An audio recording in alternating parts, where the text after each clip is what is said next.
반갑습니다. 1월 5일 월요일 큐티 스케치 시간입니다. 오늘 본문은 요한 1서 3장 13절부터 24절까지의 말씀입니다.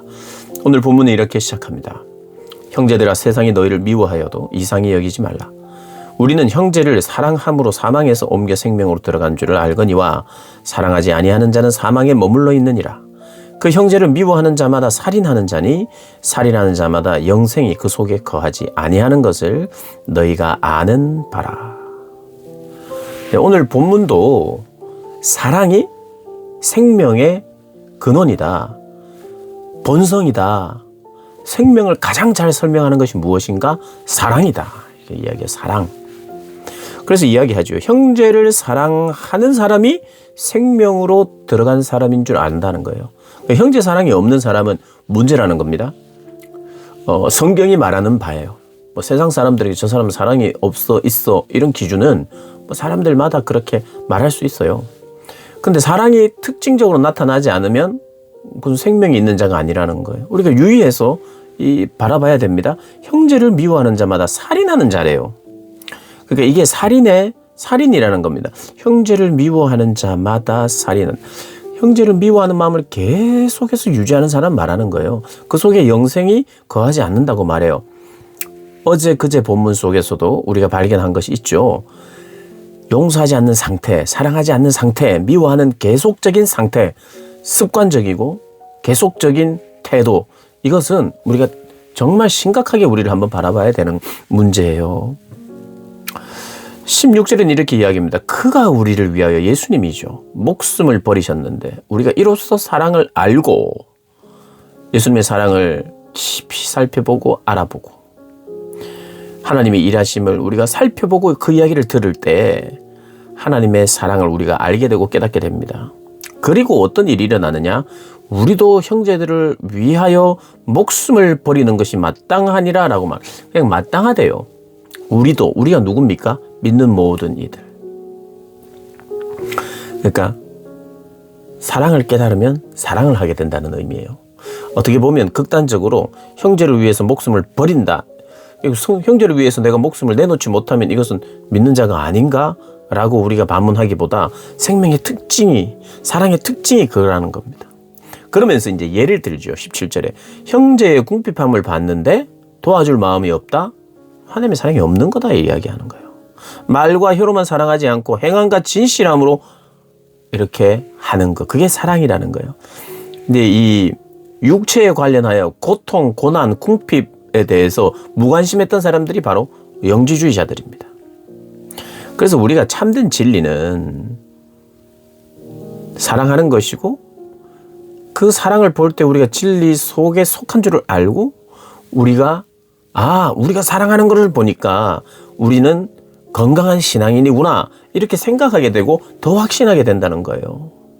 그런데 이렇게 이야기합니다. 20절. 이는 우리의 마음이 혹 우리를 책망할 일이 있어도 우리가 하나님을 사랑하고 이웃을 사랑하면서 살아가는 우리 신앙의 여정을 우리가 살아갈 때 우리 자신에 대해서 늘 자신할 수는 없다는 거예요.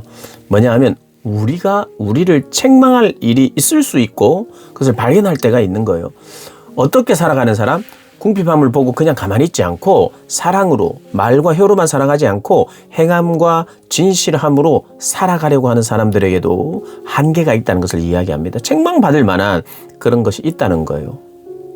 그런데 하나님은 우리의 마음보다 크시고 모든 것을 아신다 이야기예요. 이게 무슨 말이냐면 우리는 연약해요.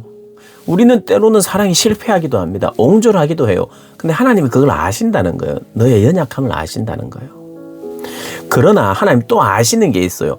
네가 진실하게 돌이키려고 하는, 미워하는 마음과 감정을 유지하려고 하지 않고 그것과 싸우려고 하는 것을 하나님이 안다는 거예요. 하나님 우리를 안다는 건 그걸 본문에서는 그 이야기입니다. 연약함도 알고 너의 진심도 알기 때문에, 그렇기 때문에 우리 마음이 굳세어진다는 거예요. 그러니까 이런 겁니다. 내가 하나님 앞에 참 제대로 순종하노라 하면서 이렇게 순종하고 있어요. 그런데 돌아보니까 나에게 한계가 있는 거예요. 나 이거 정말 왜 이것밖에 안 될까라고 고민할 때 하나님이 내가 너를 안다. 그 고민 귀한 거다. 네가 그 미워하려고 하는 미움의 상태를, 형제를 사랑하지 못하는 상태를 그냥 내버려 두고 유지되도록 하지 않고 몸부림치는 너의 한계도 알고 너의 진심도 내가 안다. 너는 그렇게 몸부림치면서 살면 되는 거야. 너 잘하고 있어. 이렇게 이야기하는 거예요. 그때 우리는 하나님께 위로도 받는 거예요. 하나님께 위로받는 건 내가 못하고 있어도 나의 진심을 알아주고 나를 응원하신다는 거예요. 그때 우리는 어떻게 됩니까? 아, 내가 계속해서 이렇게 살아야 되겠구나. 내가 넘어져도 다시 일어나야 되겠구나. 몸부림쳐야 되겠구나 하는 그런 마음이 생기면서 주 앞에 더 굳세어진다는 거예요. 그래서 그 결과 사랑하는 자들아, 만일 우리 마음이 우리를 책망할 것이 없으면, 이게 무슨 말입니까? 책망할 것이 이미 있었어요. 그런데 하나님의 크심을 이해하니까 책망할 것이 없어지는 거예요. 아예 잘못이 없다는 게 아니라 그 책망할 것까지도 하나님께서 이해하시고 용서하시고 품으시면서 책망하지 않을 거야 라고 말씀하신다는 거예요. 그때 우리에게 담대함이 생긴다는 게 하나님 앞에. 그러니까 이런 겁니다. 그냥 근거 없는 담대함이 아니에요. 근거 없는 담대함이 아니라 나 하나님 앞에 순종하는 것이 기뻤어요. 형제를 사랑할 수 있도록 도와주셔서 감사해요. 그런데 저에게 한계가 있네요. 제 스스로가 정죄가 돼요. 하나님 어쩌죠? 할 때 하나님이 주의 보혈로 덮어주시고 너를 안다 라고 말씀하시면서 너 계속 그렇게 살 수 있도록 내가 도와줄 거야. 그리고 너 그렇게 살 수 있도록 내가 도와주는데 그것을 위해서 네가 담대하게 구하라. 그 말이에요. 책망할 것이 없으면 하나님 앞에 담대함을 얻고 무엇이든지 구하는 바를 그의 속에서 받느니. 그러니까 내가 책망할 것이 있었어요. 그러나 책망할 것이 없는 사람처럼 여겨주시는 하나님 앞에 내가 딱 서니까 담대해지는 거예요. 여러분, 기도는요, 담대함이 없으면 못해요. 얘 들어주실까 말까. 확신 없으면 기도 못합니다. 기도 안 해요. 하나님이 나를 들어주신다는 확신 없이는 못합니다. 기도. 그러니까 담대함이 필요해요. 근데 담대함은 근거 없이 담대하면 안 돼요. 근거가 하나님의 은혜 때문에 책망할 것이 있음에도 불구하고. 그런데 그 책망할 것이 늘 많은 사람을 말하는 게 아니에요. 언제나 책망할 것이 많은 사람에 대한 게 아니라 오늘 본문에 형제를 사랑하려고 하는 행함과 진실함으로 하려는 그들 속에 여전히 책망할 것이 있지만 하나님 크심으로 책망하지 않는다. 책망하지 않고 우리를 도우신다는 나의 기도를 들으신다는 확신과 담대함이 생기는 거예요. 근데 그 확신과 담대함은 뭐예요? 갑자기 집을 사게 해주세요. 갑자기 뭐 합격하게 해주세요. 이런 걸 구할까요? 여기서? 아니에요. 무엇을 구하든지 이 기도자에게 가장 갈망하는 것은 이거예요. 사랑으로, 행함과 진실함으로 형제를 미워하지 않고 살고 싶어요. 그게 간절해요. 그래서 나에게 필요한 하나님이 사랑할 수 있는 물질을 주실 수도 있고 공급해 주실 걸 하나님 공급해 주고 무엇보다도 내 마음을 넓히셔서 하나님의 사랑을 깨닫게 해주셔서 진짜 사랑할 수 있는 사람 되기를 위해서 기도하지 않겠어요? 무엇이든지 구하는 바라고 하니까 갑자기 뭐 내가 할 수 있는 기도 제목 다 가지고 와서 나의 필요한 것 이걸 구하는 그 기도가 아니에요. 물론 그게 전혀 필요 없다는 게 아니에요. 그것이 따라오기도 해요. 왜? 사랑해야 되니까 형제를. 하나님을 사랑해야 되니까. 하나님의 사역을 감당해야 되니까 필요한 것들을 구할 수 있어요. 그러나 그것은 그 근본적인 원함이 사랑에 있잖아요. 내가 사랑해야 돼요. 그럼 하나님의 사랑을 부어주셔야 되죠. 그러니까 무엇을 구하든지 사랑하기를 위하여 구하는 모든 것들을 하나님께서 주신다는 거예요. 그에게 받는다. 그러니까 무엇이든지 구하는 바를 반드시 받는다는 거예요. 우리가 그의 계명을 지키고 그 앞에 기뻐하는 것을 또 행함이라. 이는 그러니까 이런 거예요. 이 사람은요, 기도하는 이 사람은 이런 사람이에요. 하나님의 말씀을 지키고 있는 사람이에요. 그리고 그 앞에서 그것을 기쁨으로 행하고 있는 사람이에요.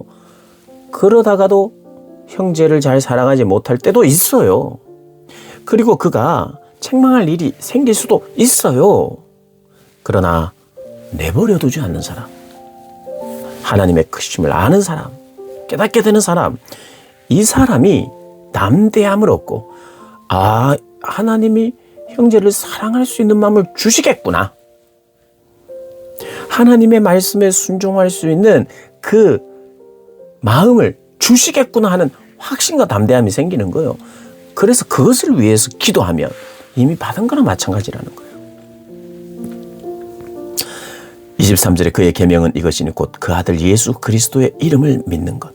여러분, 하나님의 계명, 말씀, 그분의 계명이 뭐냐, 명령이 뭐냐, 아들 예수 그리스도의 이름을 믿는 것이래요. 여러분, 이것은 명령이기도 합니다. 명령이기도 하고 자발적으로 스스로가 하나님의 믿음을 고백하기도 해야 돼요. 우리가 지켜야 될 계명 중에 중요한 계명 하나는 믿는 것이에요. 그리고 우리에게 주신 계명 중에 또 하나는 사랑이에요. 그러니까 이 믿음과 사랑이 계명입니다. 우리의 믿음의 대상은 예수 그리스도여야 돼요. 그리고 그분의 계명 안에서 서로를 사랑해야 합니다. 그의 계명을 지키는 자는 주 안에 거하고 주는 그의 안에 거하시나니 우리에게 주신 성령으로 말미암아 그가 우리 안에 거하시는 줄을 우리가 아느니라.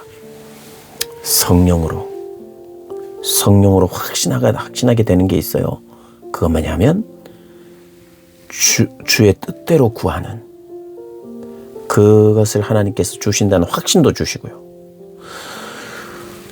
성령으로 말미암아 이 사랑하기 시작하고 하나님의 뜻 안에서 계명을 지키는 자가 하나이구나. 말씀을 지켜 행하는 자들, 형제를 사랑하려고 하는 사람들이 하나이구나. 우리에게 주신 성령으로 말미암아 그가 우리 안에 거하시는 줄 우리가 아는구나. 성령으로 말미암아 사랑을 또 확증한다는 거예요. 그래서 여러분, 이 본문을 하나님 우리를 책망하지 않고 하나님 앞에 내가 담대하게 설 수 있어. 하나님의 자녀니까. 그리고 내 필요한 거 모든 것 구하면 그게 주셔. 중요한 것은 믿음이야. 주신다고 하는 믿음. 이렇게 생각하면 오산입니다. 그게 아니에요. 기도는 담대하지 않으면 못해요. 그러니까 담대함이 필요해요. 그 담대함은 어떻게 생기느냐 하면 그 담대함은 책망할 것이 없어야 돼요. 하나님 앞에서. 근데 은혜는 우리로 하여금 책망받을 것이 없는 자로 여길 수 있는 자리로 가게 해요.